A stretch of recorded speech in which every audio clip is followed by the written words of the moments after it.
Londres. Voici une nouvelle de très grande importance.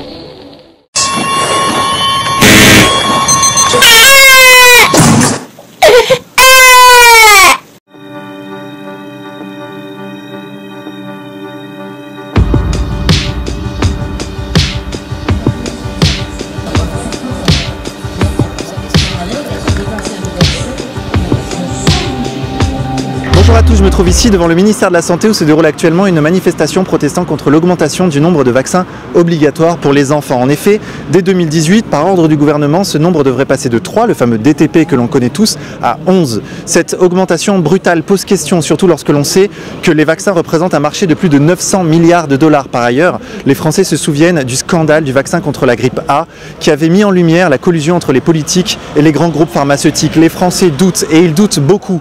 Selon les derniers sondages, 4 Français sur 10 doutent de l'efficacité des vaccins et 56% d'entre eux rejettent la future réforme gouvernementale. Je vous propose aujourd'hui d'aller à la rencontre de ces Français. Suivez-moi. Alors c'est pas très compliqué en fait, puisque vous êtes sur internet pour le savoir. Il suffit d'aller voir ce qu'on appelle les séries longues. C'est-à-dire, vous savez, en fait, les statistiques de décès en fait en France, qui existent à la Bibliothèque nationale depuis le début du XXe siècle, pour vous apercevoir que pour toutes les maladies infectieuses, ça a complètement chuté. Et quand ça a chuté de 80, 90, voire 95%, à ce moment-là, en fait, on a instauré les vaccins. Toutes les maladies à transmission orofécale disparaissent quand on installe le tout à l'égout et l'eau au robinet. En France, le choléra a disparu de cette manière-là, la typhoïde a disparu de cette manière-là. On n'a jamais vacciné contre le choléra. Contre la typhoïde, on a vacciné que les militaires, donc il n'y avait pas de vaccination en population générale. Ces deux maladies ont disparu. La polio aurait disparu de la même manière sans vaccination. Mais là, on a fabriqué un vaccin et il fallait faire croire qu'on devait se vacciner parce qu'il y avait du vaccin à vendre, c'est tout. La démarche, elle est simple, c'est de mettre en avant la loi dite Kouchner. La loi dite Kouchner, l'article 1111-4 du Code de santé publique du 4 mars 2002 stipule très clairement qu'un citoyen a le droit de refuser ou d'accepter un acte médical, quel qu'il soit. Et son consentement peut être retiré à tout moment. J'ai appris il y a peu que quand certains laboratoires ont été rachetés par d'autres, avant ils avaient d'autres adjuvants qui étaient moins dangereux que les sels d'aluminium, et bon, histoire d'avoir des chaînes de fabrication plus simples, etc., histoire d'argent, on a supprimé ça. Je crois qu'il y a un truc, une nitrate de calcium ou je sais plus quoi, enfin je suis pas spécialiste. Mais bon, voilà, c'est ça, c'est tout ce qui tourne autour de la vaccination qui fait peur aux gens, et pas la vaccination en elle-même, me semble-t-il. Vous voulez dire que ça brasse trop d'argent pour être... Bien entendu. On se souvient de l'histoire de Roselyne Bachelot avec ses milliards de vaccins qu'elle doit sûrement avoir encore dans son armoire, dans l'armoire de sa chambre. Donc il y a une critique à formuler à l'égard des multinationales et de nos politiques, mais également, malheureusement, à l'égard des Français. Mais les Français aujourd'hui sont régis par la peur. C'est-à-dire qu'en tant que parent, quand vous arrivez chez un pédiatre, on vous dit mais si vous ne donnez pas telle vaccination à vos enfants, vous allez avoir tels effets si jamais ils contractent la maladie. Donc effectivement on se dit ah ben ouais, il y a une vaccination, je vais me vacciner, vaut mieux. Je suis vraiment triste de voir que les Français sont des gens qui croient à la télé encore, qui croient tout. Donc c'est des gros moutons. Les gens dans les autres pays se battent plus qu'ici. Moi j'ai des amis étrangers qui hallucinent devant les Français, qui ne comprennent pas pourquoi les Français ne se battent pas plus. Et eux ils se battent. Regardez en Allemagne ce qui se passe avec Hambourg, les gens ont du courage. Bon, si vous regardez BFM TV, il y a 200 pauvres policiers qui ont été tabassés par les manifestants. Les manifestants sont toujours les méchants. La télé, c'est tout le temps la même chose et les gens ne se rendent pas compte. Donc, bon, il faut ouvrir les yeux. Je ne sais pas comment dire, mais moi aussi, je suis déçue de mon pays, des gens de mon pays, mais il y a beaucoup de gens quand même ouverts, mais ça ne suffit pas. Je suis maman de 2 enfants, de 10 et 11 ans. Ma fille, quand elle a eu un vaccin, elle a eu des plaques au niveau du visage. Donc mon fils, il a aussi, il a eu quand même pas mal de vaccins, donc beaucoup de problèmes, des plaques, eczéma, souvent malade. Et il a eu un vaccin en juillet 2008 et en décembre 2008, donc 6 mois, voilà. Il a déclenché une anémie hémolytique auto-immune très grave. Donc il était à 4 d'hémoglobine seulement, donc j'ai failli le perdre. Donc après j'ai arrêté tous les vaccins parce que ça a un impact. Et depuis, ça va mieux? Alors, du coup, je me suis tournée vers les médecines alternatives. Donc, j'ai rencontré un médecin généraliste micronutritionniste qui traite autrement. Et donc, ça fait 8 ans qu'ils n'ont pas eu d'antibiotiques, ni même de Doliprane, rien. Et donc, ils sont beaucoup plus résistants. Je connais personnellement une famille dont l'enfant a été définitivement abîmé par des vaccinations. Et cet enfant ne peut plus vivre avec sa famille, il est en hôpital psychiatrique, il est même dangereux. Donc, est-ce qu'on est sûr que c'est dû à la vaccination? Oui, ça a été vraiment immédiat. D'accord. Mais voilà, les faits sont là. Et moi-même, j'ai été vaccinée étant tout bébé de la variole et du BCG. Après, j'ai attrapé quand même la tuberculose, j'avais 4 ans. Donc, je suis absolument contre l'obligation vaccinale. Alors, monsieur, à visage découvert ou à visage couvert? La résistance contre la vaccination. Visage découvert. Je pense qu'il faut montrer qu'on a le droit quand même de se décider si on doit vacciner ou pas vacciner. Moi, visage découvert directement. Et vous iriez jusqu'où? J'irai jusqu'au bout.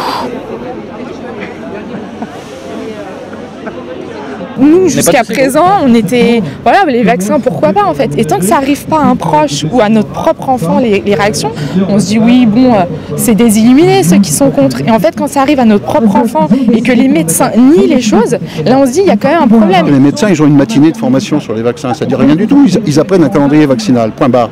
Et comme ils n'ont pas d'esprit critique, parce que ça s'apprend pas sur les bancs des facultés, eh bien, ils y vont. Et ils ne sont pas responsables, puisque le responsable, c'est le ministère. Et puis, quand il y a des victimes, parce qu'il y en a des victimes, monsieur. Ça, ils se comptent par milliers. Le problème, c'est que nos services de pharmacovigilance ne fonctionnent pas. D'accord? Il y a, allez, si on est méchant, 1%, et si on est un peu plus magnanime, 5% des effets qui remontent. Expliquez-moi, monsieur. Moi, j'aimerais qu'on aille gratter quand même. On était à 1 cas d'autisme sur 10 000 il y a 30 ans. Aujourd'hui, il y a 8 000 nouveaux cas d'autisme diagnostiqués chez les enfants. Il y a 780 000 naissances chez les enfants. Donc on est à plus de 1%, monsieur. Les vaccins, ça déplace le terrain vers les maladies à cancer, le terrain oxydé alcalin, qui est le terrain des maladies à cancer. Et à ce moment-là, on ne va pas faire, par exemple, la grippe ou mettons la diphtérie, tout ça, mais on va faire un cancer du col de l'utérus qui se développe de plus en plus parce qu'on vaccine de plus en plus, ou alors on va faire des maladies genre autisme, sclérose en plaques, le diabète, enfin tout ça. On vous dit, il y a des regains de rougeole. Ah bon? Il y a des regains de rougeole, très bien. Combien? Alors, on vous ment sur les chiffres. On vous annonce 10 morts. Moi, je ne les ai pas trouvés, les 10 morts. Mais j'ai gratté un petit peu. Oui, sur les 10 morts, il y avait 7 qui avaient des immunodéficiences, comme par hasard. Et les 3 autres, ils étaient vaccinés. Les derniers rapports qui sortent entre l'état de santé des enfants vaccinés et non vaccinés, il n'y a pas photo.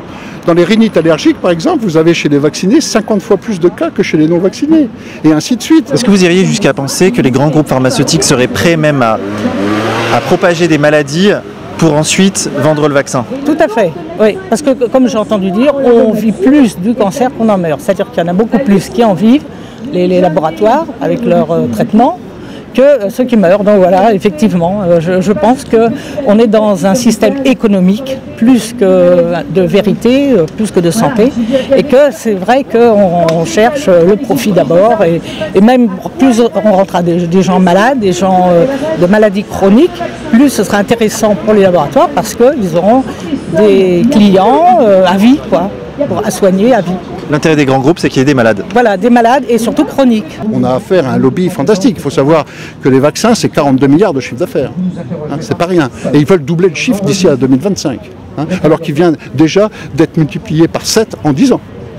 On passe à des vaccins de 5-7 euros à des vaccins aujourd'hui qui coûtent 50, 89 ou 129. On y devant la masse par médias interposés parce qu'on n'approfondit pas les problèmes. Alors moi je regrette. Moi, quand je suis sorti de la fac, je suis pharmacien, j'ai prêté serment de servir les intérêts de la santé publique. Et c'est mon rôle de dénoncer ce que je sais et de le porter à la connaissance d'un large public. C'est tout. Alors, ça va m'en coûter, ils vont me tomber dessus, c'est clair, mais maintenant nous sommes plusieurs professionnels de santé à nous intéresser à la question. Nous allons faire un pool de contre-experts pour dénoncer tous les mensonges de tous ces experts véreux qui travaillent à la solde des laboratoires pharmaceutiques.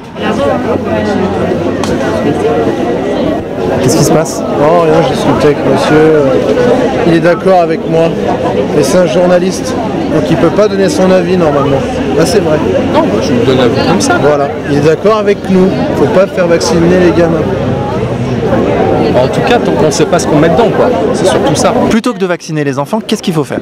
Il faut les allaiter, c'est tout. Voilà. Et c'est tout ce dont ils ont besoin, d'être allaités par leur maman. C'est la nature, les vaches font ça, tous les animaux mammifères font ça. C'est comme ça que ça marche. Vous êtes en train de me dire que dans la nature, il n'y a pas de vaccin? Ah ben non, bien sûr que non, il n'y a pas de vaccin. Et les animaux, ils savent très bien s'auto-guérir tout seuls, du moment qu'on n'y touche pas. Votre enfant est photogénique, en tout cas, c'est une fille. Oh, elle est belle. Comment elle s'appelle? Adèle. Adèle, bonjour Adèle. Hein?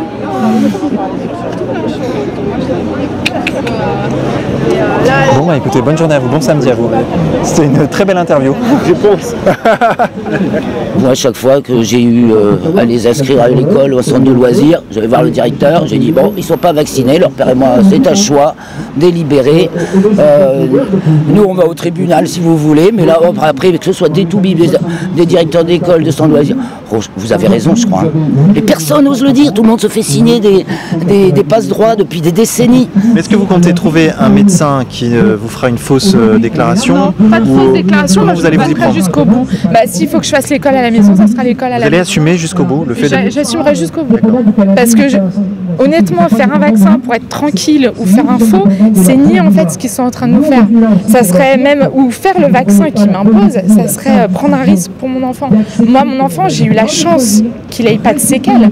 Mais si je fais ça à ma fille et qu'elle a des séquelles, je pourrais m'en prendre à qui? Mon enfant, sa vie, elle sera foutue. Ça sera pas eux qui vont assumer. Personne ne va assumer pour les dégâts que ça fait. Personne ne veut assumer. Donc moi, j'assume. Je ne les ferai pas. S'il faut que je fasse l'école à la maison, ça sera l'école à la maison. Il y a des enfants qui étudient à la maison, qui sont très intelligents et ils sont en très bonne santé.